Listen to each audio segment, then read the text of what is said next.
সময় আসবো, আইলা মহিলা জল ভর্তি থাকবে।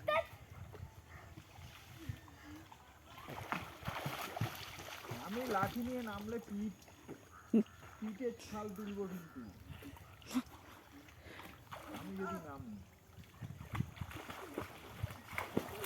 ওরা এত জল পুড়িয়েছে, ওদিক দিয়ে নেমে স্নান পরিষ্কার জলে স্নান করে উঠছে।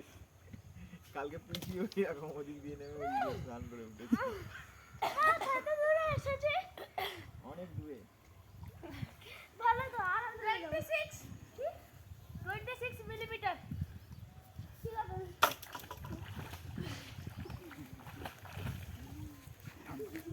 হ্যাঁ আমার তো